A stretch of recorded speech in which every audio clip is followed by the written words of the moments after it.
Pacote anticrime aprovado na Câmara agora vem para o Senado. O texto prevê penas maiores para crimes hediondos e para crimes com arma de fogo de uso restrito ou proibido. A Previdência e a carreira dos militares. Veja como ficaram as regras para os membros das Forças Armadas após aprovação pelo Senado. E as consequências das manchas de óleo no litoral brasileiro. Em audiência pública, pescadores reclamam dos critérios para o pagamento do auxílio emergencial. Hoje é sexta-feira, 6 de dezembro, e esses são os destaques do Senado Notícias que começa agora.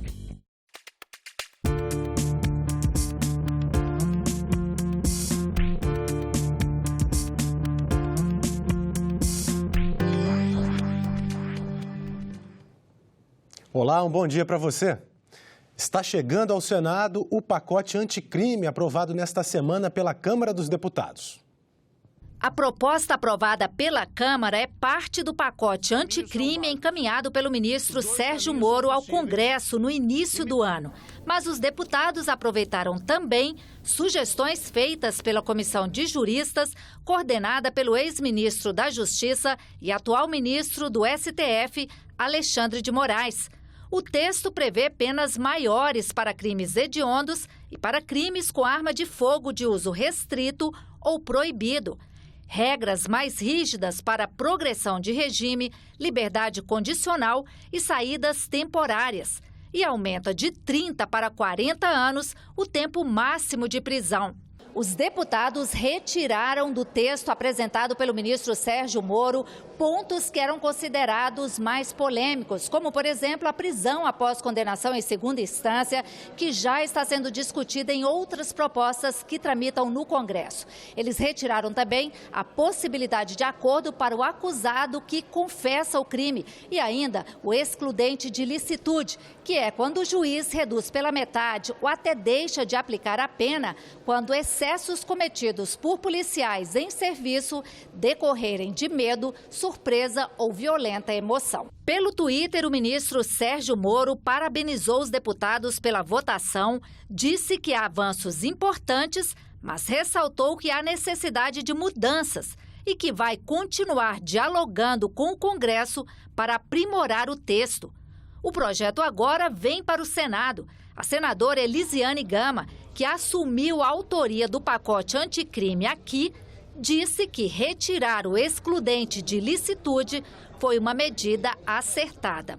O Brasil não tolera, não aceita a morte de ninguém. Nós temos hoje um sistema penitenciário que precisa ser ressocializado. Nós precisamos trabalhar a ressocialização desse apenado e não efetivamente aí partir para coisas grotescas que ferem a Constituição Federal, que é, na verdade, o direito à vida, não é? E quando você não considera isso, você está automaticamente incorrendo no erro grave que é não garantido a vida do cidadão brasileiro. O excludente de licitude, do meu entendimento, ele, em sendo retirado, nós estamos dizendo que todos têm o direito à vida e quem burlar essa lei precisa sim ser punido. A punição, ela é fundamental para que o crime realmente não possa continuar. E o Senado aprovou nesta semana a reforma da carreira e da Previdência dos militares. O governo espera um superávit de mais de 2 bilhões de reais para os cofres da União até 2022. Entenda as principais mudanças. As regras valem para militares, bombeiros e policiais militares.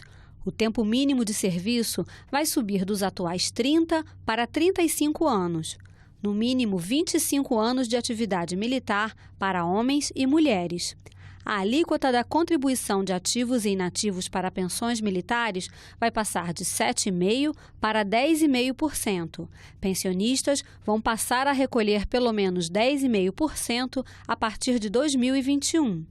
Na reserva, a remuneração será igual ao último salário, com os mesmos reajustes de quem está na ativa. A idade da aposentadoria compulsória vai variar de 50 a 70 anos, dependendo do posto ou graduação. Quando os militares se aposentam, eles vão para a reserva, mas podem ser chamados de volta a qualquer momento. Casamento e união estável continuam vedados para ingresso ou permanência em órgão de formação ou graduação de oficiais e praças, que os mantenham em regime de internato. Bom, e para comentar essa mudança na Previdência e na carreira dos militares, nós recebemos aqui no nosso estúdio o consultor legislativo do Senado Federal, Alexandre Guimarães. Bom dia, Alexandre. Obrigado pela sua presença. Bom dia. Vamos falar um pouquinho, então, dessas novas regras, não é, Alexandre?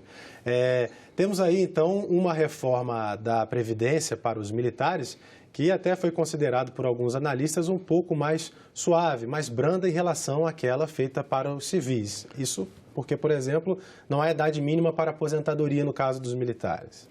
Na verdade, é porque a gente confunde um pouco. Ela não é uma aposentadoria, é uma reforma da Previdência própria. Ela é uma reestruturação de carreira. Os militares, desde 2001, não tinham uma reestruturação de carreira. E em 2001 já houve uma série de cortes de benefícios que eles tinham. Na verdade, em 2000, com a medida provisória, que foi estendida até 2001. E agora é a primeira reestruturação da carreira. Nesse tempo todo, todas as carreiras civis tiveram reestruturação e agora veio essa reestruturação com um sistema de proteção que não é igual a um regime de previdência. Porque, na realidade, os militares eles não se aposentam, né? Eles passam para a reserva, é isso? Exato, eles vão para a reserva e ficam disponíveis até serem reformados. Então, não se pode falar, ao contrário de um servidor civil, ao se aposentar, ele não pode ser convocado em seguida para algum serviço. O militar que está na reserva, ele pode ser chamado em caso de guerra, em calamidade pública, ele pode ser chamado a qualquer momento pelas forças. Mas aí, nesse projeto, então, um aumento também da contribuição desses militares. Não só havia contribuição do militar, passa a haver a contribuição do pensionista em relação aos dependentes para compensar os gastos com o sistema de proteção. Então, nesse caso, é por isso que há uma perspectiva de um superávit aí no sistema, não é isso? Sim. Com os gastos, com os aumentos, porque há um aumento não de soldos, as pessoas pensam que muitos soldos, na verdade, os soldos que foram reajustados foram os das carreiras mais baixas, das graduações mais baixas. E há ao reajuste em alíquotas de alguns adicionais. Para compensar esse gasto, foi também exigido essa contribuição. E essas contribuições subiram e para pensionista chega até 14%.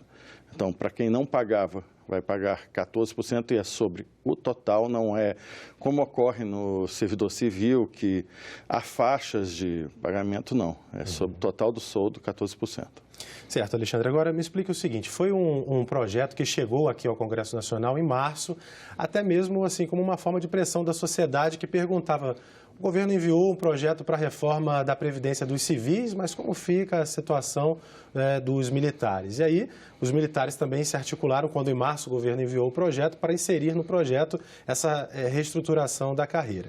Bom, de março até dezembro, né, a data da aprovação, foi até rápido quando chegou aqui no Senado, menos de um mês aqui no Senado para aprovação. A que se deve isso? Primeiro, até quando chega à Câmara, esse é um projeto que já estava desde o governo anterior, do governo Temer, para ser posto. Então, ele já estava pronto. Na Câmara, houve uma discussão bem profunda do projeto. Então, ele já chegou aqui praticamente sem necessidade de alteração. E o segundo ponto, muitas das necessidades das alíquotas criadas e de alguns pontos do projeto são valem a partir de agora, de 1º de janeiro de 2020. Então, havia uma urgência e já estava também constando do projeto de lei orçamentária de 2020. Então, havia toda uma necessidade de uma certa urgência. Agora, houve durante aqui e também na Câmara, durante o tempo que o projeto tramitou, uma certa polêmica. Até algumas associações de esposas de militares de baixas patentes reclamavam do projeto, achando que eles estavam numa certa situação de prejuízo em relação às hierarquias mais altas. E a oposição disse que é possível trabalhar projetos aí para alterar ainda o que foi aprovado para esse ano. Sim, sim. Alguns pequenos pontos do projeto podem sempre ser corrigidos. Nenhum projeto é perfeito.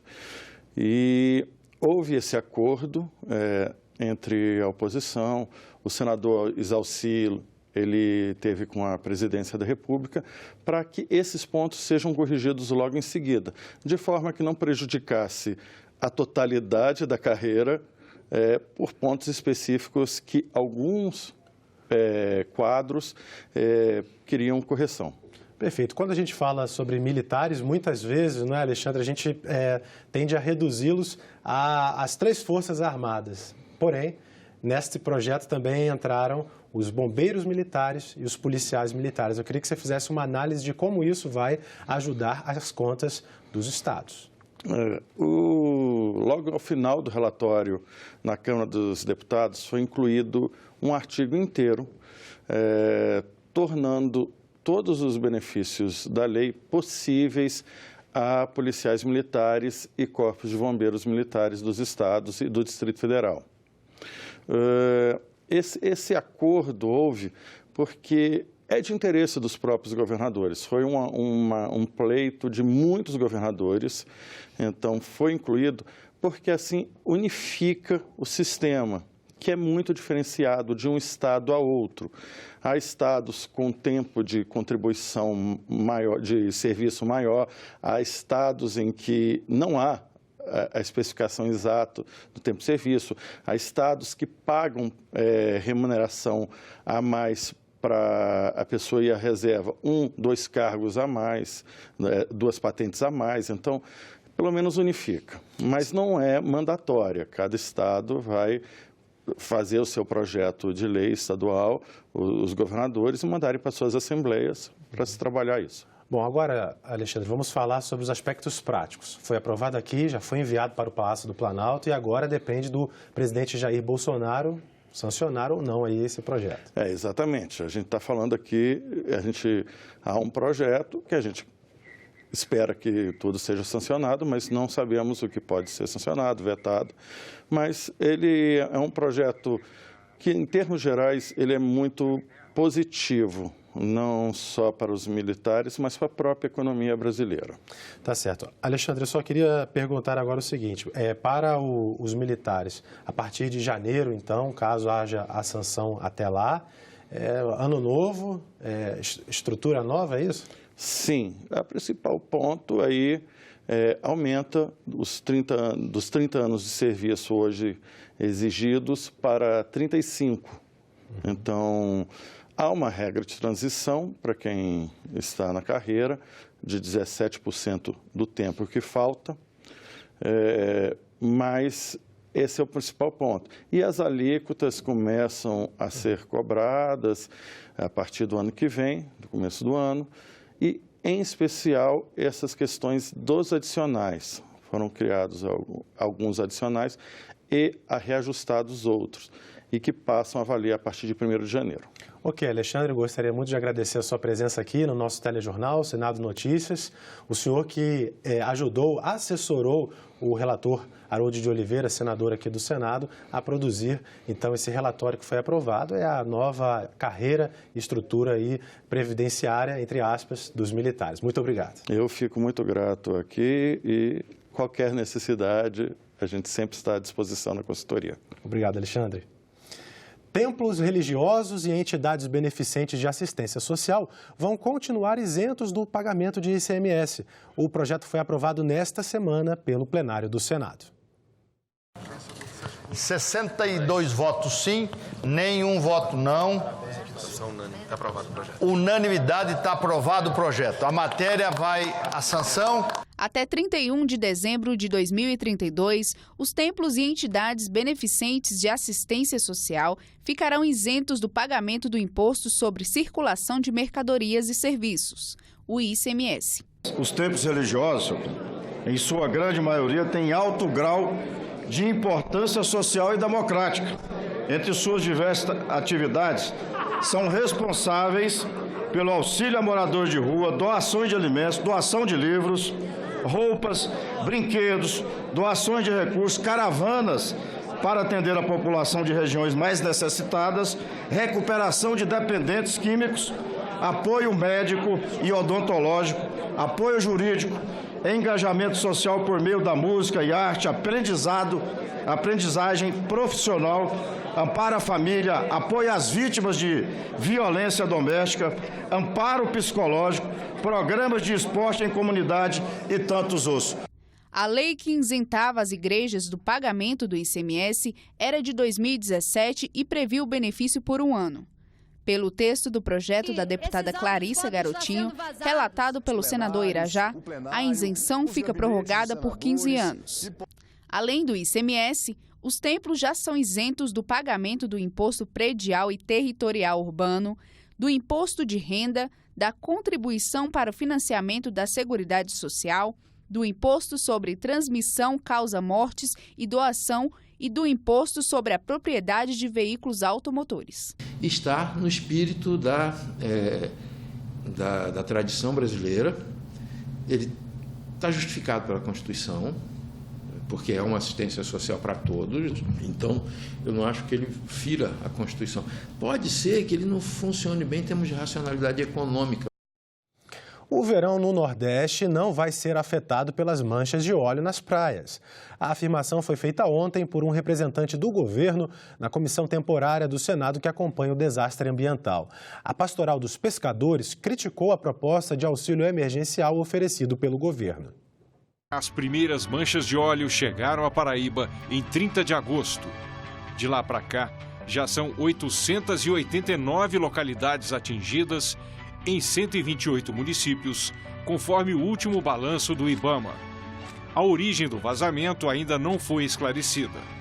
Na terceira audiência pública da Comissão Temporária do Senado, que acompanha o desastre, o representante da Marinha informou que 8,4 toneladas de resíduos já foram retirados.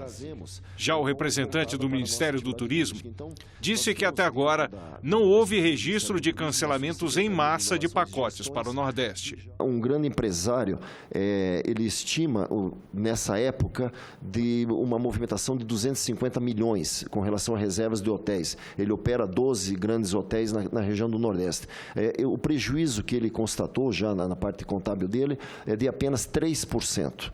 Então, com relação a cancelamentos de viagens, ele cerca de 6 milhões de impacto negativo, e eu me assustei com essa cifra, 6 milhões, né? Mas quando ele falou que a expectativa é de 250, então isso aí dá cerca de 3%, se eu não me engano. Tá? Então, o prejuízo não é tão grande quanto a gente fala. O representante do Ministério da Agricultura disse que o governo está finalizando os detalhes para o pagamento de um auxílio emergencial aos pescadores, marisqueiros e catadores de caranguejos. Mas a representante da Pastoral dos Pescadores criticou a medida do governo. Disse que o pagamento se baseia no Registro Geral dos Pescadores, uma lista, segundo ela, cheia de falhas. A gente tinha lá, em final de outubro, quando a gente tinha menos áreas atingidas, quando a gente tinha menos extensão de comunidades impactadas, a gente tinha 159 mil, o que é que significa agora dizer que apenas 65 mil pessoas vão receber esse auxílio emergencial, né? Qual é o critério que a gente está utilizando aí para dizer quem é que vai comer e quem é que não vai comer? O senador Roberto Costa sugeriu melhorar a comunicação. É preciso um trabalho de informação às pessoas, não é? Porque elas não vão voltar a consumir se não sentirem a certeza disso e tal. Então, uma ação que poderia ser feita, valeria a pena avaliar com os governos estaduais, que eu acho que eles vão fazer também, é um trabalho de esclarecimento, né? De que, olha, não há nenhum impedimento de as pessoas consumirem o peixe, consumirem o camarão, essa coisa toda. Eu acho que isso pode dar uma ajuda muito importante para a gente minimizar esse prejuízo, né? Criação do selo de produção da agricultura familiar e isenção de taxas para registro decorrente de programas de regularização fundiária. Projetos aprovados em reunião da Comissão de Agricultura e Reforma Agrária. O texto aprovado refere-se a programas de regularização fundiária ou de habitação, ambos de interesse social. A gratuidade para o registro em cartório beneficiará famílias de baixa renda e promoverá a efetivação do programa. A comissão aprovou também o projeto que cria o Sistema Nacional de Certificação dos Produtos da Agricultura Familiar e o Selo da Produção da Agricultura Familiar. Este é um projeto que aprimora a competitividade e a valorização do produto da agricultura familiar. Traz um valor agregado, abre mais competitividade e dá, na verdade, uma segurança maior para todos, tanto para o agricultor quanto para o consumidor. A Comissão de Agricultura aprovou ainda projeto que fixa diretrizes para consórcio e cooperação entre União, estados e municípios para compra, custeio e uso de perfuradoras de poços artesianos. Cria condições para a cooperação entre os entes federados com a finalidade de viabilizar e incentivar a utilização da água subterrânea no combate à seca na região semiárida. Quanto mais nós tivermos instrumentos, e aí os poços artesianos são fundamentais porque no subsolo nordestino a água é abundante, né? Já será mais uma alternativa para que possamos resolver tentar pelo menos mitigar esse problema. Os Centros de Desenvolvimento Regional foram debatidos ontem na Comissão de Desenvolvimento Regional e Turismo. Essa audiência faz parte do trabalho de acompanhamento da política do governo federal. Na audiência foram apresentadas atividades dos Centros de Desenvolvimento Regional. Em Campina Grande, na Paraíba, há projetos para combater a seca, apoiar a agricultura familiar e promover o uso de energia renovável. As principais vocações econômicas são a criação de cabras, o artesanato e o turismo. A gente se alegra quando o CDRE surge, porque ele vem com uma proposta de integrar a questão da academia, ou seja, o que é que está sendo feito nos centros de pesquisas da universidade, o que é que o governo estadual e municipal ele pode estar contribuindo e as indústrias, que há um distanciamento muito grande em relação a esses três principais agentes. No Distrito Federal, 73 projetos foram apresentados por universidades e instituições e 29 foram selecionados. A partir de agora vamos trabalhar com essas entidades para haver esse casamento entre os dois lados. De fato, esse trabalho já tem se iniciado, né? Nós já estamos em contato com várias instituições, como a FAPDF, a Superintendência do Desenvolvimento do Centro-Oeste. Representantes de 9 bancas organizadoras apresentaram ontem propostas para o próximo concurso do Senado. Segurança e acessibilidade foram alguns dos temas discutidos. Um dos temas discutidos foi segurança. Representantes das bancas organizadoras questionaram se informações sensíveis das empresas, como o funcionamento dos ambientes de impressão de provas, poderiam ser repassadas durante a audiência pública. Que toda proposta se torne sigilosa e que seja feita por escrito. A gente formaliza, detalha, inclusive, né, como que é o procedimento da empresa e quando for fazer aquela peneira, aí sim, nos convide que a gente vai, 3, 4, 5 ou 6, pessoalmente detalhamos sobre tudo, né? A gente está em meio a um monte de concorrentes aqui e a gente não pode falar qual software que a gente utiliza e tudo mais. Podemos sim passar de forma detida todos esses procedimentos e especificações técnicas à comissão em momento oportuno. A gente vai poder expor aqui os nossos procedimentos de segurança, sobretudo porque eles já estão também divulgados no nosso site, como foi dito, em nossos portfólios. Outros temas discutidos foram a escolha das cidades de aplicação das provas, cotas, logística e acessibilidade. As pessoas com deficiência, o que nós temos feito basicamente é, como as pessoas previamente já pedem esse tipo de atendimento especial, na sua grande maioria, nós estamos tentando centralizar em escolas que tenham todo esse conforto para atender. A quantidade de pessoas que pede atendimento especial é bem menos que 1%, é um número bem reduzido, então a gente tem feito isso. E as escolas outras ficam para atendimento especiais emergenciais quando necessário. O presidente da comissão organizadora do concurso explicou a importância da audiência. É natural que o Senado, uma casa de representantes, um ambiente plural e democrático, fomente espaços de diálogo com pessoas e constituições diretamente interessada dos encaminhamentos aqui originados, legitimando a tomada de decisões. Agora é hora de saber os destaques da edição do Parlamento Brasil, que vai ao ar logo mais às 8 da noite. E quem nos traz as informações é o jornalista Hermes Coelho.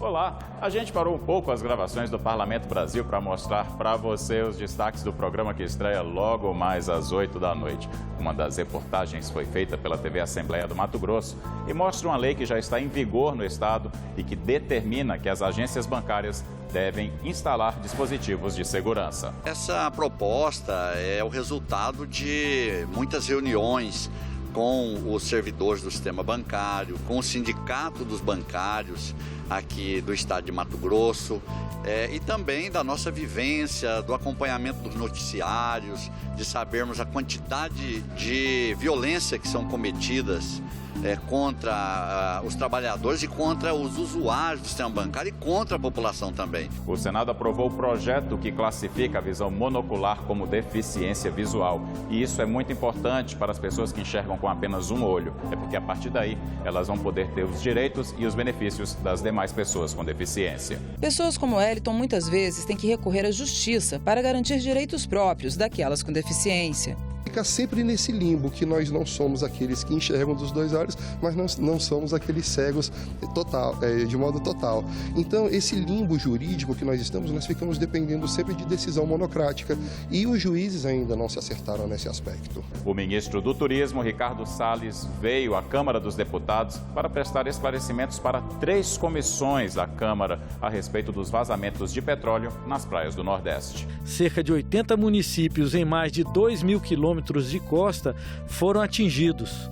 Na Câmara, deputados convidaram o ministro do Meio Ambiente a dar explicações. Segundo alguns deputados, o governo levou mais de 40 dias para articular um plano de ação. E no quadro Vitrine você vai conhecer uma outra faceta de Joinville, o lado piscicultor da principal cidade para a economia catarinense. A relação de Joinville com a produção de tilápia começou a se fortalecer na década de 1970, quando a Fundação de Desenvolvimento Rural do município implantou a primeira estação catarinense de desenvolvimento de alevinos, como são conhecidos os filhotes do peixe. Foi graças a esse trabalho que hoje a piscicultura é a principal fonte de renda de muitos dos produtores rurais de Joinville.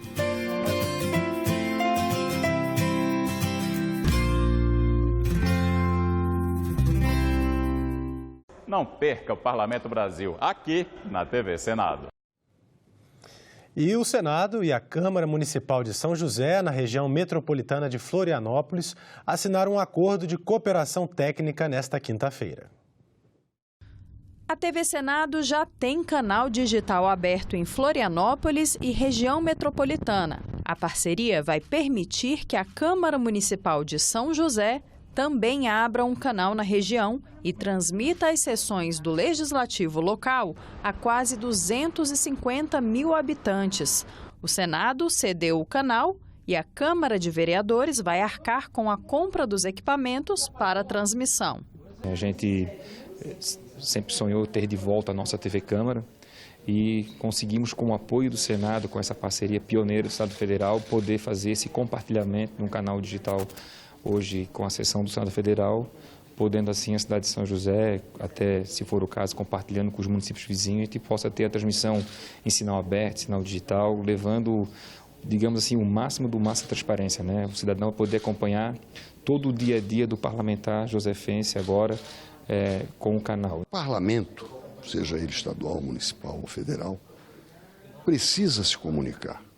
E à medida em que se comunica com a sociedade, as nossas ações serão mais afeiçoadas ao sentimento da sociedade.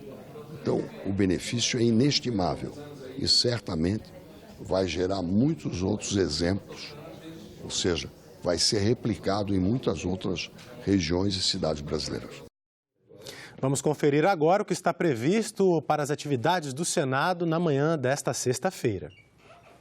Já às 9 horas, vai dar em ponto, inclusive, haverá sessão não deliberativa, que é aquela destinada a pronunciamento dos senadores. E às 10 horas da manhã, a Subcomissão Temporária sobre Mobilidade Urbana faz audiência pública. Senadores e convidados debatem o tema mobilidade urbana e acessibilidade nos municípios brasileiros, com foco na mobilidade a pé. Nós ficamos por aqui. Você pode rever as reportagens desta edição na nossa página na internet, senado.leg.br/TV. Muito obrigado pela sua companhia e continue sintonizado aqui na TV Senado.